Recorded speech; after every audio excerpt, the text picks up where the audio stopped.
कारण कहते हैं हाथी के पैर में सबका पैर।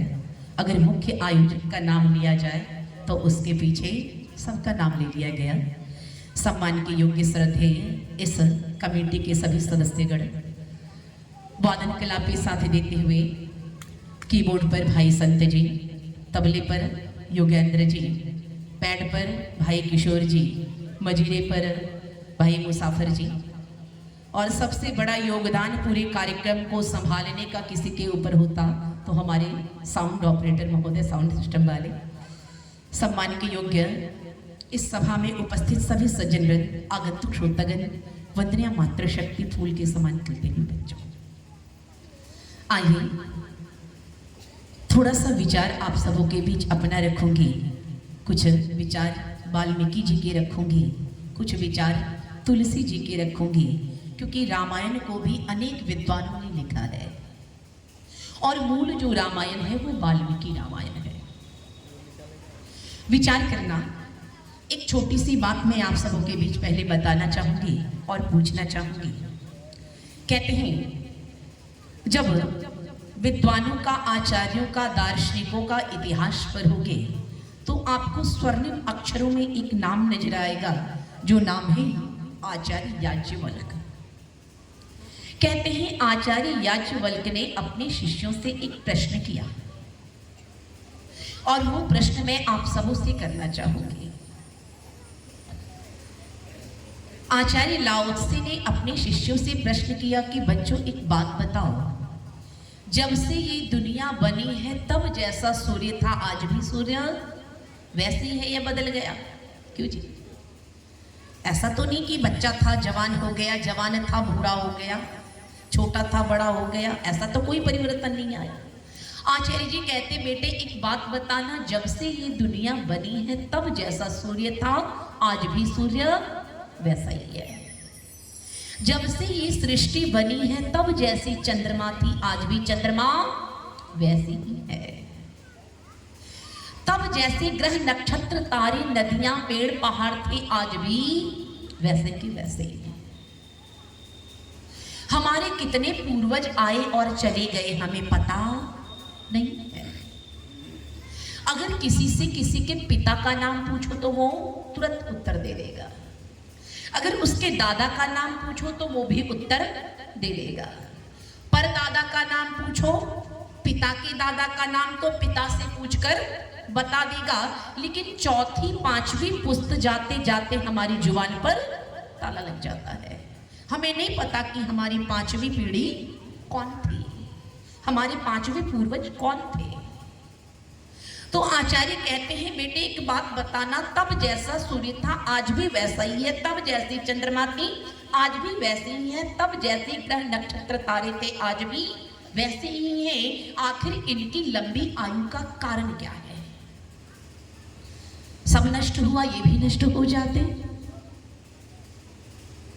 जब आचार्य ने ये प्रश्न किया तो सारे शिष्य आपस में गुफ्तगू करने लगे, आपस में विचार विमर्श करने लगे, एक दूसरे से पूछने लगे, मित्र क्या तुम्हें पता, मित्र क्या तुम्हें पता। कहते हैं घंटों माथा पच्ची कर लिया पर इस प्रश्न का उत्तर किसी को प्राप्त नहीं हो पाया। सारे शिष्य नतमस्तक होकर आचार्य प्रवर के पास जाते हैं और कहते हैं आचार्य प्रवर, हमें नहीं पता कि सूर्य की लंबी आयु का कारण क्या है, हमें नहीं पता कि चंद्रमा की लंबी आयु का कारण क्या है, हमें नहीं पता कि नदियों की, ग्रह, नक्षत्रों की लंबी आयु का कारण क्या है। आचार्य आप ही बताओ आखिर इसकी लंबी आयु का कारण क्या है। तो मेरी माताओं, मेरे भाइयों, ध्यान से सुनना, क्या आचार्य उत्तर देते हैं। क्या इस प्रश्न का उत्तर आप सबों के पास है? किसी के पास है? नहीं। तो आचार्य क्या उत्तर देते हैं, जरा ध्यान से सुनना और अपने जीवन में धारण करने का प्रयास करना। अगर दुनिया में हमेशा जिंदा रहना चाहते हो, लंबी आयु को प्राप्त करना चाहते हो, तो याज्ञवल्क्य की इन बातों को जीवन में धारण कर लेना। आचार्य कहते हैं बेटे एक बात याद रखना, सूर्य कभी अपने लिए उदय नहीं होता, सूर्य कभी अपने लिए अस्त नहीं होता। चंद्रमा कभी अपने लिए चांदनी नहीं बिखेरती, नदियां कभी अपने लिए जल नहीं बहाती, पेड़ कभी अपने लिए फल नहीं उगाते, धरती कभी अपने लिए अन्न पैदा नहीं करती, और जो दूसरों के लिए जिया करते वो कभी मरा नहीं करते। मेरी माताओं बहनों भाइयों, विचार करना, अगर जीवन को अमृतत्व देना चाहते हो, अगर सदैव जिंदा रहने की कामना करते हो, तो क्या करो, अपने लिए जीवन जियो, लेकिन थोड़ा सा समय हमें समाज के लिए भी जरूर निकालना चाहिए। आप अच्छा भोजन करो, पर भोजन करने से पहले कभी गरीब की झोपड़ी में भी जाकर देख लेना, कहीं कहीं झोपड़ी में कोई बच्चा भूख से तो नहीं तड़प रहा। और जब दूसरों को खिला के खाओगे तो खाने का आनंद ही अलग हो जाएगा। आप अपने बच्चे को ऊंचे से ऊंचे विद्यालयों में पढ़ाओ। हर माता पिता जिसकी जैसी कैपेसिटी होती है वैसे विद्यालयों में पढ़ाता है, पर आपके जीवन को अमरता उससे प्राप्त नहीं होगी, क्योंकि आपकी संतान का लालन पालन आपका कर्तव्य है। आपकी जीवन को अमरता की प्राप्ति कब होगी? कहा, जब आप किसी गरीब के घर में जाके देखोगे, अरे कोई प्रतिभाशाली बच्चा धन की कमी के कारण पढ़ाई को छोड़ तो नहीं दिया, पढ़ाई पूरी नहीं कर पा रहा। अगर किसी विद्यालय में जाकर किसी गरीब के बच्चे का आपने नामांकन करा दिया और उस बालक ने शिक्षा प्राप्त करके अपने जीवन को बना लिया, तो समझना आपका जीवन अमरता की ओर चला गया। हर पिता, हर माँ अपनी बेटी के विदाई में खूब तामझाम से विदाई करते हैं। क्यों? जैसी क्षमता होती है, महंगी महंगी साड़ियां जेवरात देती हैं, बारात का स्वागत करते हैं, पर उससे हमारी कीर्ति जिंदा नहीं रहती। अगर किसी गरीब की बेटी के विवाह में जाकर आप उसकी बारात को सजा दो, उस दिन से आपके जीवन की अमरता की शुरुआत हो जाती है। इसलिए मेरी माताओं बहनों भाइयों, विचार करना, भगवान राम के जन्म के कितने वर्ष हुए? आप सबों ने अगर वाल्मीकि रामायण पढ़ा होगा तो शायद आप सबों को पता होगा। जब हमने वाल्मीकि रामायण को पढ़ा तो मैंने देखा वाल्मीकि रामायण की रचना के 9 लाख वर्ष बीत गए। भगवान राम के जन्म के 9 लाख वर्ष बीत गए। क्या भगवान राम मरे? क्यों जी? भगवान राम मरे?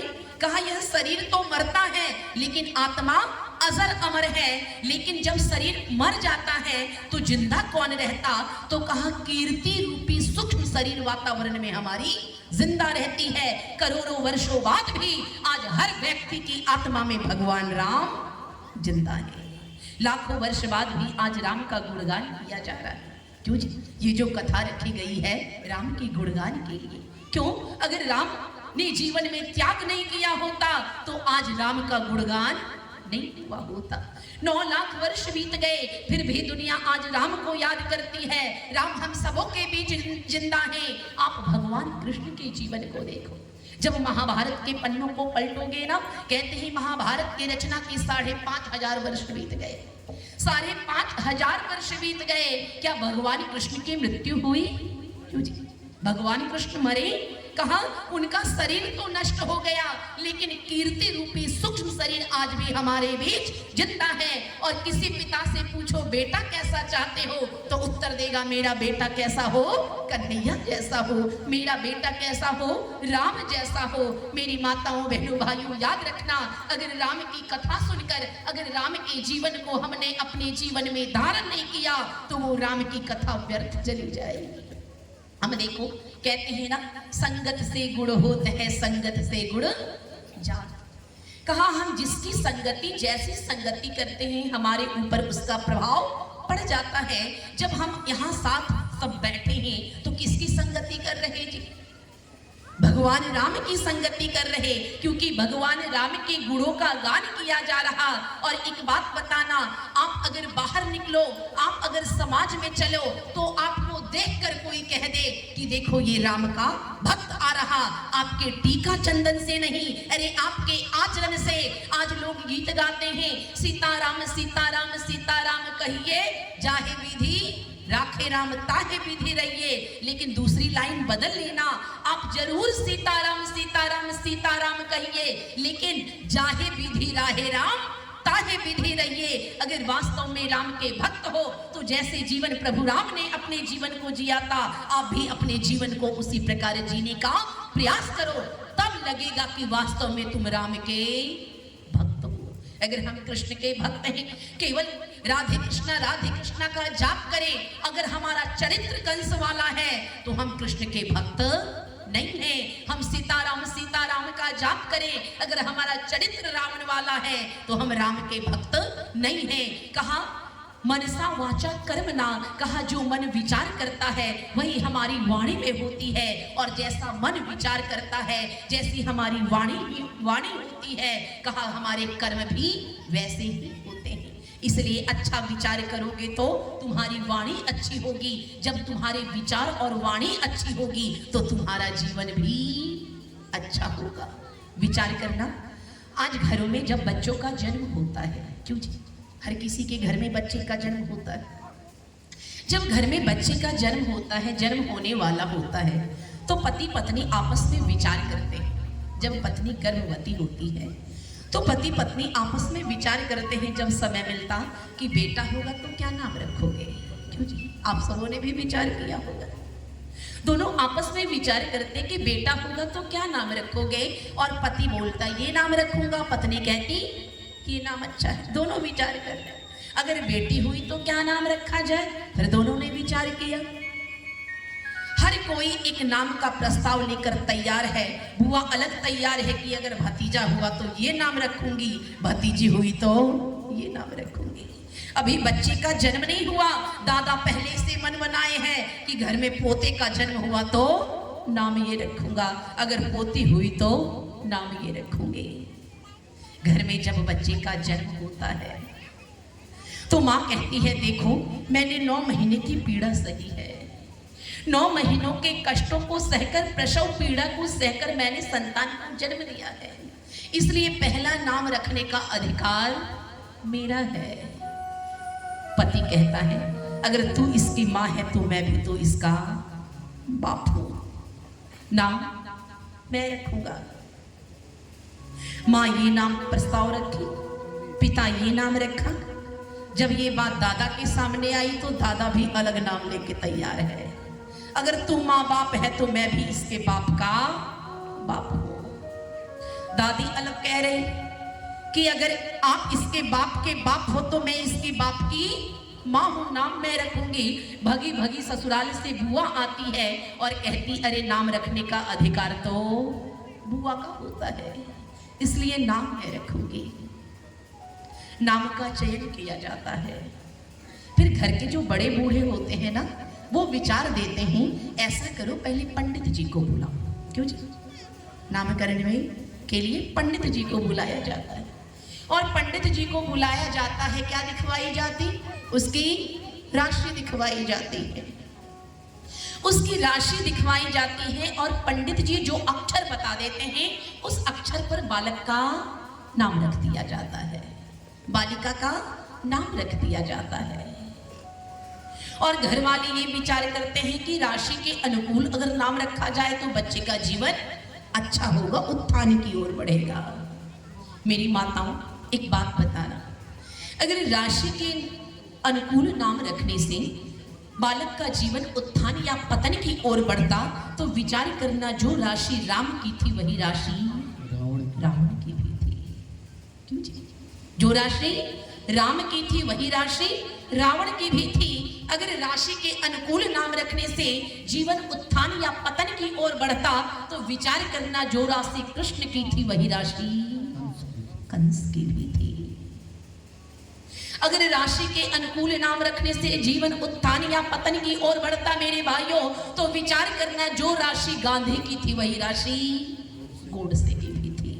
और इतना ही नहीं, जो राशि ओसामा बिन लादेन की थी वही राशि ओबामा की भी थी।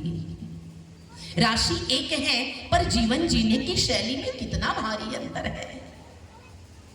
एक राम है और एक रावण है, एक कृष्ण है और एक कंस है।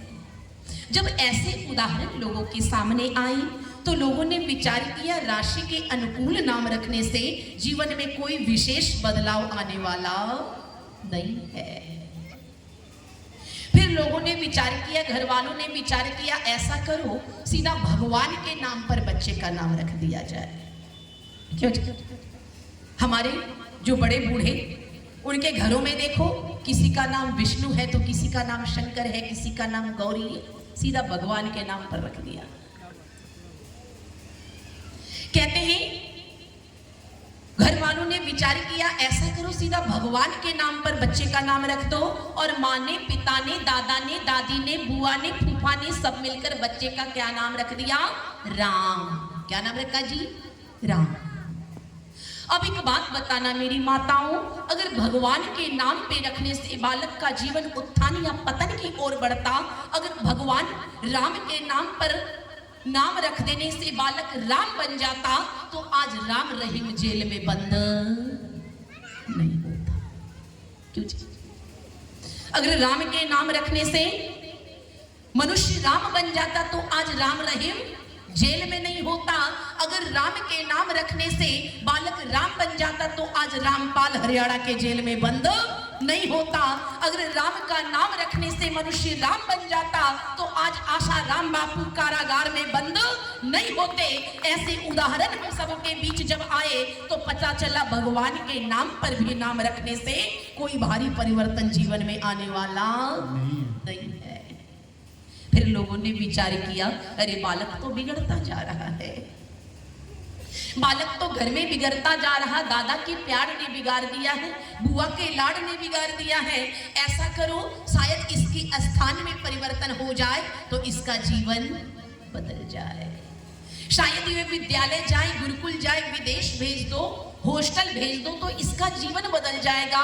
और बिगड़े हुए बच्चे का नामांकन हॉस्टल में करा दिए कि माँ बाप तो नहीं सुधार सके, पर गुरुजी पीट पीट कर ठीक कर देंगे। जगह बदल दिया, शायद जीवन बदल जाए। मेरे भाइयों एक बात बता रहा, अगर जगह से हमारा जीवन बदल गया होता, अगर स्थान से हमारा जीवन बदल गया होता, हमारी विचारधारा बदल गई होती, तो अयोध्या में रह के कैकेयी नहीं सुधर सकी और लंका में रह के विभीषण सुधर गया।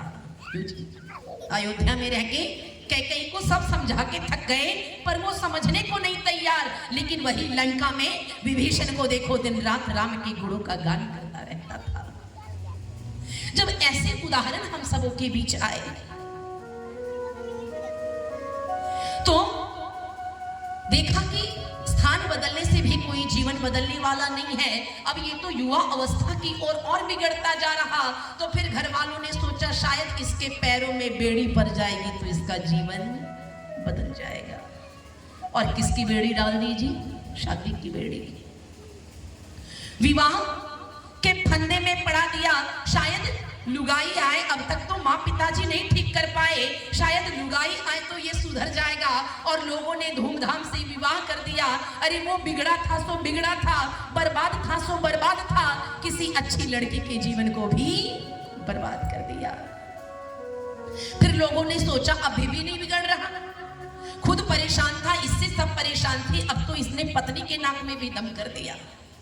ऐसा करे शायद ये साधु संतों के बीच रही, शायद वेशभूषा धारण करने से जीवन बदल जाए। और लोगों ने उसे साधुओं के बीच में भेज दिया, संतों के बीच में भेज दिया। वो भी भगवा धारण करके संतों के बीच रहने लगा। मेरे भाइयों एक बात बताना, अगर वस्त्र बदलने से जीवन बदल गया होता, अगर साधु के वस्त्र धारण करने से मन साधु वाला हो जाता, तो कभी रावण साधु के भेष में सीता का हरण नहीं किया होता। मेरे भाइयों विचार करना, जब ऐसे उदाहरण हम सबों के बीच आए, तो पता चला बाहरी आवरण को बदलने से जीवन बदलने वाला नहीं है। फिर जीवन बदलेगा तो बदलेगा कैसे? जब मैंने भगवान राम को पढ़ा, तो मन में उत्कंठा हुई कि रावण को भी पढ़ा जाए। क्यों जी? जब कोर्ट में जज जजमेंट करता है, तो दोनों पक्षों की दलीलें सुन लेता है, उसके बाद निर्णय देता है, उसके बाद जजमेंट करता है। कहते हैं जब मैंने राम को पढ़ा तो मन में उत्कंठा हुई कि रावण को भी पढ़ा जाए। फिर मैंने देखा राम बहुत बड़े विद्वान थे, राम बहुत बड़े विद्वान थे। और मेरे भाइयों आश्चर्य तो तब हुआ जब मैंने रावण को पढ़ा। मैंने देखा अगर राम बहुत बड़े विद्वान थे तो रावण भी कोई कम बड़ा विद्वान नहीं था। मन ने विचार किया, अरे राम भी विद्वान, रावण भी विद्वान, आखिर अंतर क्या था जिसके कारण राम की आज भी पूजा होती और रावण को आज भी जलाया जाता है। फिर मैंने आगे और पढ़ा तो मैंने देखा राम बहुत शक्तिशाली महापुरुष थे। अगर इनकी शक्तियों को देखना है तो जब वन में जाते हैं, राक्षस आक्रमण करते हैं सीता के ऊपर, तो अकेले राम ने 14,000 राक्षसों को ध्वस्त कर दिया। और मैंने देखा राम बहुत शक्तिशाली महापुरुष थे। और मेरे भाइयों, आश्चर्य तो तब हुआ जब मैंने रावण की शक्ति को देखा, रावण की शक्ति को पढ़ा। मैंने देखा अगर राम बहुत शक्तिशाली महापुरुष थे तो रावण भी कोई कम शक्तिशाली नहीं था। अरे जिसकी शक्ति को देखकर किसकी उपमा दी गई, कहा दशानन की उपमा दी गई। 10 हाथियों के बराबर अकेले रावण के अंदर ताकत थी। मुझे आश्चर्य हुआ, राम भी विद्वान, रावण भी विद्वान, राम भी शक्तिशाली, रावण भी शक्तिशाली, आखिर अंतर क्या था। मैंने आगे और पढ़ा तो मैंने देखा राम बहुत तपस्वी महापुरुष थे। उन्होंने अपने जीवन में बहुत तपस्याएं की थी। और मेरी माताओं, आश्चर्य तो तब हुआ जब मैंने रावण की तपस्या को देखा। अगर राम बहुत तपस्वी महापुरुष थे तो रावण भी कोई कम बड़ा तपस्वी नहीं था। और मुझे आश्चर्य हो रहा, राम भी विद्वान, रावण भी विद्वान, राम भी शक्तिशाली, रावण भी शक्तिशाली, राम भी तपस्वी, रावण भी तपस्वी, आखिर अंतर क्या था। कुछ तो अंतर रहा होगा। फिर मैंने आगे और पढ़ा तो देखा भगवान राम दिखने में बहुत सुंदर थे। अगर इनकी सुंदरता को देखना चाहते हो तो रामायण के उन पन्नों को पलटना। जब जनकपुर जाते हैं राम जी जानकी को ब्याहने के लिए, और देखते हैं कि जब वो जनकपुर जाते हैं तो जब राम जी को सारी वहां की स्त्रियां देखती, सारे पुरुष देखते हैं तो मन ही मन विचार करते हैं, इतने सुंदर युवराज का निर्माण अगर ईश्वर ने किया है तो जरूर सीता के लिए ही किया है। उसके सौंदर्य को देखकर सबकी आंखें फटी की फटी रह जाती। और मेरे भाइयों, आश्चर्य तो तब हुआ जब मैंने रावण की सुंदरता को देखा। अगर रावण की सुंदरता को देखना चाहते हो, अगर रावण की सुंदरता को देखना चाहते हो तो रामायण के उन पन्नों को पलट कर देखना। कहते हैं प्रथम बार जब रणभूमि में राम और रावण की पहली मुलाकात होती है